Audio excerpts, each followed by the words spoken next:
네, 컨텐츠 기획 1 2주차 FL 예습 강의 시작하겠습니다.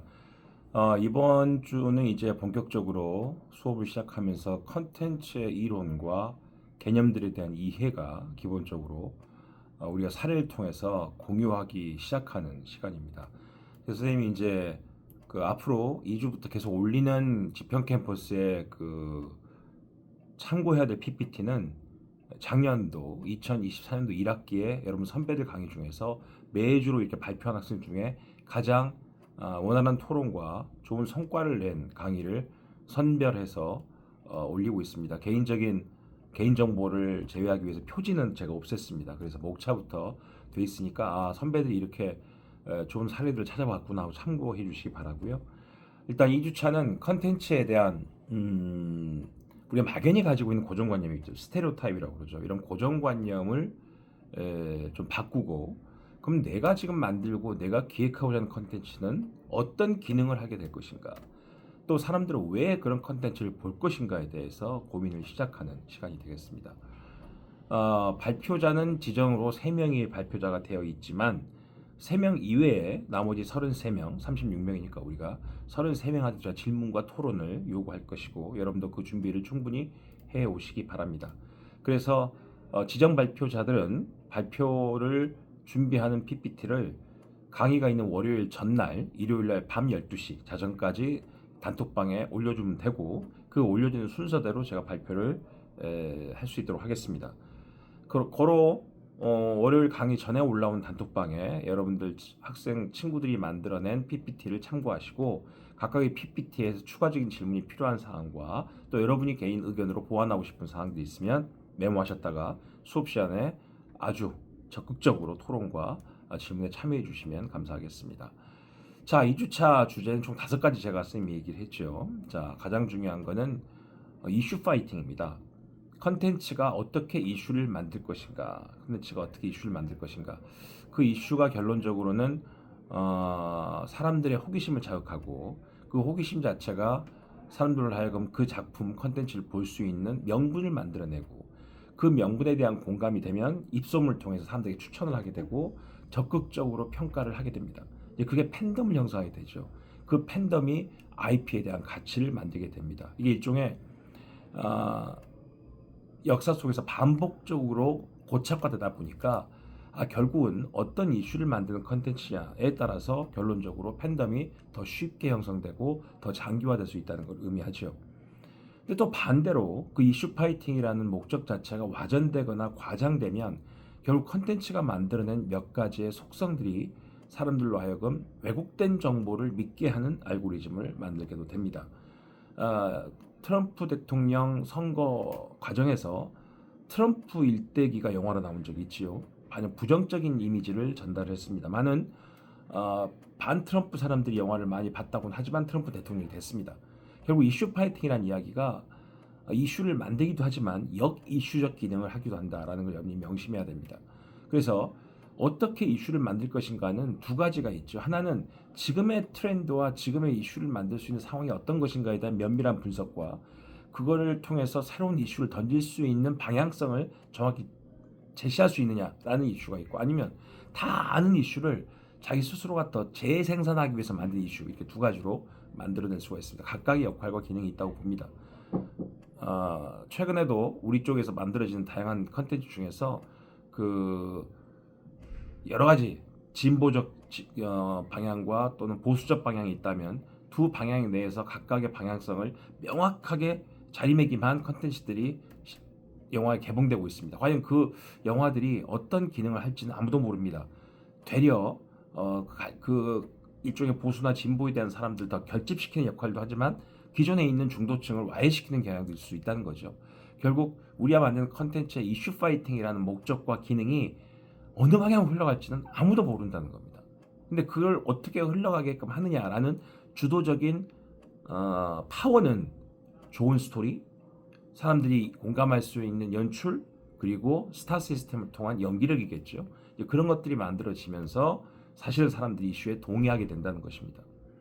사실 이 컨텐츠가 이슈 파이팅이 가능해지면 그 이슈 파이팅 자체가 결론적으로 세상을 바꿀 수 있는 원인이 될 수 있고, 그 세상을 바꾸는 원인이 사람들로 하여금 관객에게 새로운 비전과 또 만족감을 만들 수 있다는 것이거든요. 결국은 그 이슈를 만든다는 것, 결국 그 이슈를 만든다는 것은 지금의 상황을 충분히 잘 이해하고 있어야 된다는 겁니다. 지금 사람들이 뭘 원하는가? 정치적인 강력한 이슈를 원하는가? 아니면 너무 지금 양 계파나 조직으로 갈려 있어서 난 좀 편안한 드라마를 보고 싶다. 내 자신에 대한 이야기를 듣고 싶다. 아주 상큼한 멜로를 보고 싶다. 사람들의 기호 테이스트는 다양합니다. 거기에 맞게끔 이슈 파이팅을 만드는 것도 중요하다는 생각이 듭니다. 그래서 마치 우리가 그런 얘기 많이 들어요. 선배 그 만들어 놓은 PPT를 보면 이슈 파이팅 그럼 대단히 큰 역사적 사건, 대단히 큰 정치적 이슈, 대단히 큰 무슨 계파적인 목표 이런 것들을 제시한다고 그래서 꼭 그게 이슈 파이팅이라고 볼 수가 없습니다. 최근에 보여지고 있는 푹 속았수다 뭐 이런 작품들 보면 첫사랑과 아주 밋밋하지만 한 사람 한 사람의 일생에 대한 이야기입니다. 근데 그런 드라마를 보고 있으면 누구나 그럴 수 있었다라는 이야기, 누구나 또 그렇게 공감할 수 있는 이야기가 나올 수 있는 것이죠. 그래서 우리는 이 사극을 볼 때마다 그 시대만 보지 않는다고 생각이 듭니다. 조선시대 사극, 고려시대 사극이 우리나라에 많은 이유는 조선시대 사극을 통해서 시청자들이 조선시대만을 보는 게 아닙니다. 지금의 우리를 볼 수 있다는 것이죠. 다시 말하면 역사적인 컨텐츠를 만들고 복고를 통한 기존에 있었던 스토리를 사람들에게 다시 재현시키는 상상력은 결론적으로 지금을 재해석하는 겁니다. 그럴 수 있는 여지가 분명히 컨텐츠에 숨어 있다는 것을 여러분이 명심해야 됩니다. 그래서 이슈 파이팅이라는 것은 이 사회가 무슨 메시지를 기다리고 있느냐, 또 이 사회에다 어떤 메시지를 전달해야 이 세상이 그 메시지에 주목할 수 있겠느냐, 사람들이 또 그런 메시지를 통해서 힐링할 수 있겠느냐, 이런 식의 목적성이 분명히 있다는 겁니다. 그러니까 이슈 파이팅을 통해서 우리가 얘기할 수 있는 목표가 있겠지만 그 목표를 만들 수 있는 기본적인 출발점에 대한 당위성이 있어야 된다는 거죠. 출발점에 대한 당위성이 존재를 해야 사람들이 거기에 공감할 수 있는 여지가 그만큼 크다는 것입니다. 야, 너 그 드라마 봤어? 재밌지 않아? 근데 그 말 안에는 너가 그 드라마를 봐야 되는 이유와 그 드라마 속에 얘기하고 있는 게 너한테 도움이 될 수 있다는 얘기와 너 관심을 가졌을 때 대단히 반복적으로 너에게 피드백을 좋게 줄 것이다라는 다양한 의미가 존재하는 겁니다. 그런 것들을 다 포용할 수 있는 컨텐츠가 이슈 파이팅이라는 것이죠. 그럼 이제 최근에 우리 주위에서 컨텐츠를 통한 세상 바꾸기, 그런 이슈 파이팅을 어떤 사례들이 만들어냈는가? 물론 드라마, 영화는 찾기 쉽겠죠. 하지만 웹툰도 있고 애니메이션도 있습니다. 픽사 애니메이션도 있고 일본 애니메이션도 있고 종종 우리 한국 애니메이션도 있습니다. 유럽 애니메이션도 있고, 제가 팁을 드리면 아카데미 상이 있죠. 아카데미의 홈페이지에 들어가면, 아카데미 영화 오스카 영화제입니다. 그 홈페이지에 들어가면 매년 단편 애니메이션과 장편 애니메이션에 대한 노미네이트 작품들이 다 소개되어 있습니다. 올해 오스카상에서 어떤 애니메이션이 단편과 장편의 상을 받았는가, 작년에는 어떤 작품이 상을 받았는가. 결국 이런 스타 시스템과 상을 받은 작품의 주목성이 그런 이슈 파이팅의 좋은 사례이기도 합니다. 썬댄스 영화제, 부산국제영화제, 이런 식의 영화제에서 상을 받은 작품들이 가지고 있는 컨텐츠의 메시지, 그게 어떤 것인가도 한번 주목해 볼 필요가 있다. 이번 아카데미상에서 작품상과 주연 남우상 다 휩쓴 작품이 하나 있죠. 그럼 그 작품들이 왜 상을 받았는가, 애니메이션도 왜 받았는가, 이렇게 평가해 보는 것도 이슈 파이팅의 좋은 방법이 될 수 있습니다.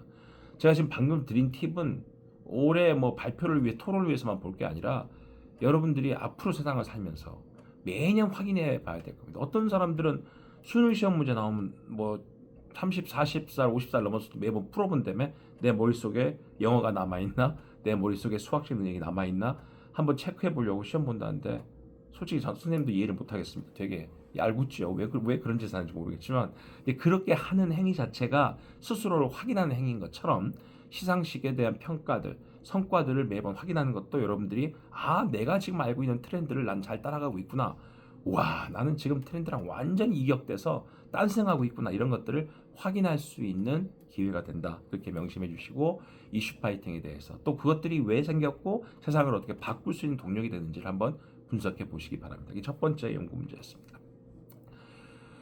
자, 두 번째 연구 문제는 장르입니다. 장르. 컨텐츠가 다양해질 수 있는 거는 제가 말씀드린 것처럼 그리스 로마 신화에 기반한 또 그 당시의 히랍 연극들, 이런 연극들이 가지고 있는 가장 중요한 속성은 비극이었다고 말씀드렸습니다. 그런 비극을 보고 사람들이 법이 없이도 살 수 있었을 정도로 감정적인 통제를 할 수 있었다. 원래 학문도 제일 먼저 시작된 학문이 신학입니다. 우리가 하나님이 있다는 것, 신이 있다는 것, 그 하나님이 있음을 모르는 사람들이 이론적으로 명분을 확실히 인식을 해야 신을 무서워해서 나쁜 짓을 안 한다는 것이죠. 결국은 신학이 생겼고 그 신학에서 철학이 나왔고 사회학이 나오고 그 다음부터 자연과학의 물리학이 나오고 이런 식으로 학문적인 체계가 확장된 것이죠. 똑같습니다. 비극에서부터 시작된 우리의 컨텐츠는 다양한 장르로 세분화되기 시작했습니다. 우리가 흔히 많이 보는 멜로물이라고, 로맨스물, 로맨스도 사실 로맨스 코미디, 로맨스 판타지, 로맨스 호러, 다양한 장르로 확장됩니다. 좋은 기획을 하고 좋은 IP를 만드는 사람의 가장 중요한 속성은 장르적 상상력이 훌륭하다고 평가합니다. 어떤 장르를 아주 외골수로 평생 그 장르만 파는 사람이 있습니다. 오컬트만 하겠다, 호러만 하겠다, 나는 코미디만 하겠다. 좋습니다.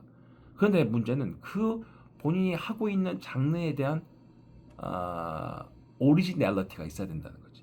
딱 작품 보고 나면 봉준호 작품 보면 봉준호 장르네 뭐 이런 것처럼 여러분들이 만드는 웹툰이나 여러분들이 만드는 웹소설, 웹 애니메이션 자체가 그 자체가 장르적인 독창성을 충분히 가지고 있어야 된다. 저는 그렇게 생각합니다. 그래서 장르가 중요합니다. 이 장르란 말은 사실은 사람들이 좋아하는 장르가 있기 때문에 장르 팔로잉이라는 단어가 있어요. 장르 팔로잉. 장르 팔로잉이랑은 내가 좋아하는 장르를 반복적으로 소비하는 행위를 장르 팔로잉이라고 합니다. 이 장르 팔로잉 시어리는 결론적으로 내가 좋아하는 장르, 난 스포츠가 좋다, 난 드라마가 좋다, 나는 뭐 공포가 좋다, 난 탐정이 좋다, 이런 식의 사람들은 그런 장르에 대한 편향적인 그 테이스트가 존재합니다. 선생님 같은 경우도 아침에 운동할 때마다 영화를 많이 보고 드라마를 보려는데 가장 재밌게 보는, 운동할 때 딱 맞는 거는 스펙터클한 액션물입니다. 그럼 정신없이 막 액션 빠지다 보면 내가 30분 뛰었네, 1시간 뛰었네, 이렇게 되거든요. 결론적으로 사람들은 그 상황에 맞는 자기가 좋아하는 기호가 존재합니다. 그래서 그 기호에 맞게끔 계속 알고리즘이 돌아서 OTT에선 보라고 추천을 해주죠. 그러다가 어느 한 번씩 더 피곤하면 갑자기 전혀 생각하지 못했던 탐정이나 호러나 뭐 느와르나 이런 걸 보기도 하죠. 이런 것처럼 장르적 명확성과 경계선이 있기 때문에 컨텐츠를 반복 소비하고 추가적인 소비하고 또 어떻게 보면은 충동 소비도 할 수 있다는 겁니다. 그래서 장르적인 경계짓기와 영역은 그래서 중요합니다. 그래서 여러분들이 고민해야 될 건 이런 겁니다. 그럼 나는 어떤 장르를 좋아하는가? 내가 왜 좋아하는가? 그럼 그렇게 좋아하는 장르를 앞으로 어떻게 확장시키고 다른 장르와 변주를 통해서 융합시키고 또 융합된 장르 내에서 또 세부적으로 더 들어갈 것인가? 생각해 보세요. 공포라는 장르에서 호러가 나왔고 호러에서 우리가 말하는 하드코어나 하드고어가 나왔습니다. 하드고어는 이제 고어가 이제 그 선지 피란 뜻이죠. 그래서 막 목 자르고 막 몸 막 칼이 막 피를 선연히 낭자하고 뭐 이런 것들 우리가 하드고어라고 그러고, 하드코어는 이제 포르노그래피를 얘기합니다. 뭐 이런 식의 다양한 장르로 심화된다는 것입니다. 그러다가 그 장르가 또 어디까지 가냐면 우리가 말하는 그 공포와 호러가 지나가다 보니까 엽기가 등장합니다. 일본 사람들이 가장 잘하는 게 장르를 만들고 장르를 융합하는 능력들이 뛰어나고 또 모방 장르를 통해서 새로운 장르를 만드는 훈련이 잘 돼 있는 사람들이라고 평가를 합니다. 우리는 더 하지요, 사실은요. 선생님이 얘기한 것처럼 좀비물을 미국이 만들었지만 한국이 만든 좀비도 완전 다르듯이 그런 식으로 하나의 장르가 계속적인 변주를 하게 된다는 것이죠. 우린 그걸 지켜봐야 됩니다. 하나의 장르가 어떻게 변주를 해서 그 안에 있는 집도끼를, 다시 말하면 장르 팔로잉이 되어 있는 사람들을 끊임없이 밖으로 못 나가게 고착화시키느냐. 이 고착화의 전략이 중요하거든요. 한번 장르 팔로잉 된 사람들이 장르에서 빠져나가지 못하게 계속 고착화시켜야 팬덤이 생길 수 있는 겁니다. 그럼 고착화시킬 수 있는 명분은 뭐냐? 장르가 변해야 되는 거야. 진화해야 되는 거지. 끊임없이 진화하고 변주를 해줘야 그 안에서 사람들이 팬덤이 아주 강화되고 락힌된다고 봅니다. 락힌 고착화, 갇힌다는 거야. 집도끼로 그 장르에 갇히니까 못 빠져나오게 되는 거지. 그래서 그러한 장르를 찾는 게 두 번째 연구 주제입니다. 내가 좋아하는 장르가 뭔가 출발해서 좋고요. 아니면 지금 사람들이 가장 좋아하는 장르가 뭔지, 그리고 그 장르가 어느 장르나 합해져서 독특한 어떤 장르로 간다. 이런 감독과 이런 시나리오 작가와 이런 웹툰 작가는 이 장르에 아주 제일 잘하고 있다. 뭐 이런 식의 조사를 통해서 장르적인 이해를 높이는 것, 그게 바로 여러분 스스로가 장르 기획을 할 수 있는 출발점이 된다는 걸 명심하시고 장르에 대한 분석을 한번 해보는 게 두 번째 연구 문제가 되겠습니다. 세 번째는 여러분들이 충분히 이해하고 아마 제가 수업 시간에 36명에 대해서 다 질문할 거예요. 꼭 찾아보세요. 슈퍼 IP입니다. 이 슈퍼 IP라는 개념을 이해해야 됩니다. 가장 쉽게 이해하는 방식은 선생님이 이렇게 설명해요. 루카스 필름에서 만든 대표적인 작품이 스타워즈라는 작품입니다. 스타워즈는 선생님 초등학교, 우리 때 국민학교였지, 초등학교 2학년 때가 3학년 때 원이 나왔어요. 충격이었습니다. 우와, 나중에 우주 시대가 되고 우주인들이 우주에서 전쟁을 하더라도 가장 중요한 건 나의 정신 세계구나. 소울이라는 게 나의 마지막 무기가 되겠구나라는 그런 명제는 초등학교 어린 아이에게도 우와, 이거 뭐지? 물론 그때 특수효과나 우리가 지금 말하는 CGI들, 컴퓨터 Generated Image라는 여러분들 공부하고 있는 CG들, 3D 애니메이션 이런 것들 전혀 없던 시절이라 전부 다 모형이었고 사람 손으로 움직이는 우주선들이었어요. 그걸 다 모형으로 만들어서 했었죠. 그런 스타워즈가 아직도 시리즈가 나옵니다. 결국은 40년 동안 IP가 연계되고 진화되고 확장되고 있다는 거죠. 사실 이런 것들을 우리가 슈퍼 IP라고 얘기합니다. 아니면 소설에서 시작됐는데 그게 웹툰이 되고 드라마도 성공하고 영화도 되고 CG 나오고 막 게임 나오고 굿즈도 나오고 헬로키티? 이게 다 슈퍼 IP입니다. 오랜 세월 많은 사람들을 팬덤 속에 고착화시켜서 락인시켜서 그 락인된 집토끼들이 끊임없이 그 안에서 새로운 소비를 창조시키고 객단가를 높인다고 그러죠. 우리가 롯데월드 놀러 가면 아침에 들어가면 오후 늦게 나오잖아. 객단가는 한 번 들어온 게스트가 얼마의 돈을 쓰고 나가는가야 객단가예요. 결국 팬덤 안에 갇혀 있는 그 충성스러운 소비자들이 한 명당 얼마나 그 IP에 돈을 쓸 수 있느냐, 그게 객단가를 극대화시킨다는 개념인데 결국은 뭡니까? 슈퍼 IP는 그런 객단가를 극대화시키는 개념을 이야기합니다. 뭐가 슈퍼 IP일까요? 여러분이 충분히 이해하고 있는지를 제가 묻기 위해서 수업 시간에 각자가 슈퍼 IP 사례들 찾아오는 걸 확인하겠습니다. 그래서 여러분들은 주말 동안에 제 강의 들으시고 또 선배가 내놓은 PPT도 보고 막 책을 자료를 찾아서 슈퍼 IP가 지금 현재 뭐냐, 뭐가 슈퍼 IP고 나는 이걸 왜 이래 슈퍼 IP를 생각하고 이 슈퍼 IP가 앞으로 이런 비전과 전망은 여기까지 갈 것이다라는 자신의 고민의 결과를 발표해 주시기 바랍니다. PPT 만들 필요는 없고 각자 생각들 정리해서 메모해 놓으세요. 제가 그냥 물어보면 그런 거 있잖아. 선생님도 중학교 때 영어 쌤이 너무 무서웠는데 질문을 막 해. 단어도 묻고 막 1형식 2형식 묻고 막 문법 묻고. 그래서 내가 질문할 걸 예상 답안을 딱 만들었어. 질문하면 생각이 안 나면 밑에를 보려고. 근데 어느 날 그 선생님이 너무 무서워서 질문을 하시는데 내가 준비한 답안이야. 딱 밑에를 봤는데 분명히 내가 준비했는데 밑에가 하얗게 하나도 안 보인 거야. 그래서 훨씬 맞았던 기억이 납니다. 그때 맞고 공부했던 시절이라. 그래도 준비를 했더니 좀 안심이 되는. 그래서 여러분도 준비하셔야 돼요. 슈퍼 IP를 나는 이런 개념으로 이런 작품이라고 생각하고 그게 이렇게 확장이 돼서 지금은 앞으로는 어떻게 될 것이다. 이런 것들은 발표와 예정된 3명 말고도 여러분 각자가 다 준비해서 발표 준비해 주시기 바랍니다. 그다음 이제 4번, 5번, 4번째, 5번째는 좀 일상적인 좀 구체적인 더 사례로 들어가서 물론 앞으로 우리가 컨텐츠 기획 수업 1, 2를 하면서 또 여러 번 얘기할 부분입니다. 일본 애니메이션의 오리지널리티, 또 미국 헐리우드의 3D 애니메이션의 대표적인 회사 디즈니와 합병된 그 픽사의 오리지널리티 두 가지에 대한 사례를 얘기하는 겁니다. 왜 여전히 전 세계에서 하지 않은 2D 애니메이션을 일본은 버리지 않고 3D로 재편된 2000년 이후에 토이스토리 이후에 3D로 재편된 모든 전 세계 8할 9할을 넘는 3D 애니메이션의 일상화 속에서도 여전히 2D를 고집한 이유가 뭐고 그 고집했더니 OTT가 나온 시대에서는 일본 애니메이션이 전 세계를 다시 장악하는 K컬처가 전 분야를 다 장악했지만 유독 하나 안 되는 애니메이션 파트에 정반대쪽에 서 있는 일본 애니메이션의 장점과 그들의 기회비용은 뭔가, 그들은 왜 존재할 수 있으며 여전히 세계에서 주던 세력으로 메인스트림으로 존재할 수 있는가, 그걸 고민해 보는 거예요. 작가적인 팬덤, 어떤 또 독특한 장르적 팬덤, 시나리오의 차별성 이런 것 통해서 일본의 2D 애니메이션이 킬러 콘텐츠로 왜 그렇게 존재할 수 있는지, 왜 넷플릭스는 드라마와 영화의 총 본부는 서울에 두면서 애니메이션 제작 기획의 총 본부는 도쿄에 두느냐. 그 이유가 분명히 있다는 것이죠. 2D 애니메이션이 존재할 수 있는 스토리의 차별성과 표현과 연출의 차별성에 대해서 한번 사례 중심으로 찾아보는 게 좋겠습니다. 저는 신카이 마코토의 2D에 대해서 아직도 팬입니다. 초속 5cm를 보고 털썩 주저앉았습니다. 와, 뭐 이런 애니메이션이 있나? 언어의 정원도 그렇고요. 그 다음에 너의 이름 뭐 이런 거 보고서도 정말 재밌다고 생각했습니다.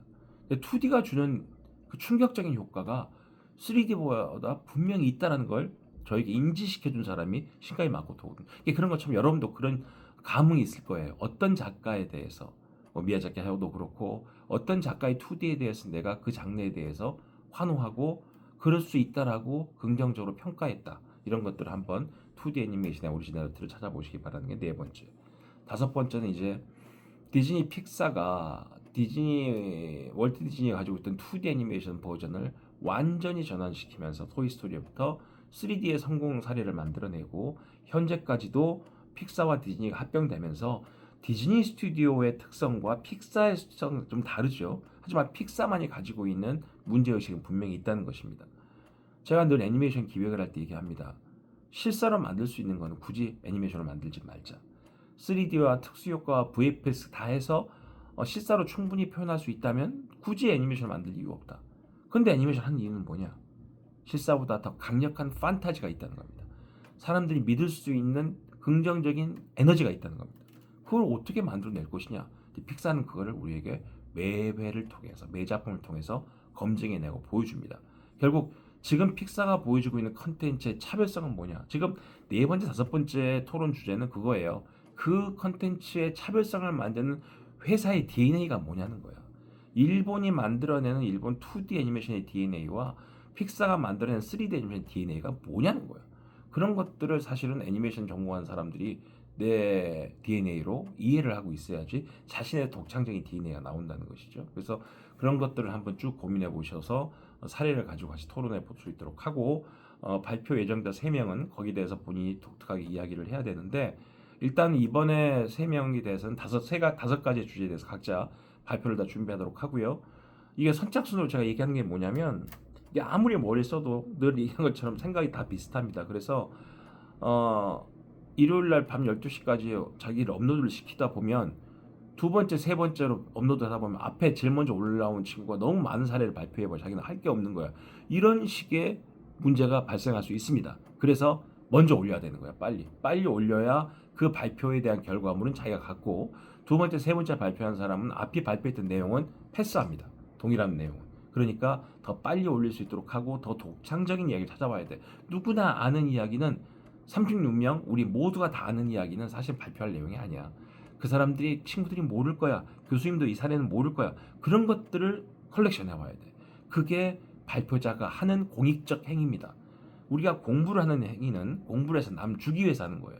모든 사람들의 공익과 그 사람들의 크리에이티브를 깨울 수 있는 공익적인 사고방식이 기본이 돼야 좋은 발제문이라고 볼 수가 있습니다. 그래서 오늘 예고된 3명은 그러한 목적성에 맞게 발표 준비 잘 해주시고 세상을 바꾸는 컨텐츠 이슈 파이팅 그리고 장르적인 고민들 그리고 슈퍼 IP의 기본적인 개념 그리고 2D 애니메이션의 오리지널리티 DNA와 3D 애니메이션의 오리지널리티 DNA를 정리하는 것 그 5가지의 우리 2주차 토론 주제가 되겠다.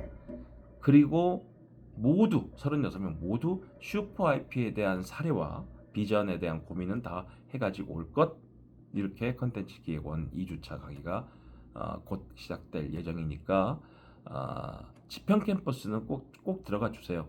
이게 지평 캠퍼스 2주차 들어가 보면 개요와 그 다음 연구 주제와 참고 PPT가 떠 있는데 이 참고 PPT와 주제를 띄우기 위해서 제가 이 업로드를 하다 보니까 과제란에다 설정을 해놨어요. 제가 단톡방에 남겼는데 과제란에 설정을 해놓으니까 친구들이 이거 과제예요? 제출해야 되는데 제출할 필요 없고 과제라고 생각하지 마시고 공유하기 위해서 올린 거니까 앞으로도 매주차에 연구 주제와 참고 PPT는 그렇게 이해하시고 보시면 되겠습니다.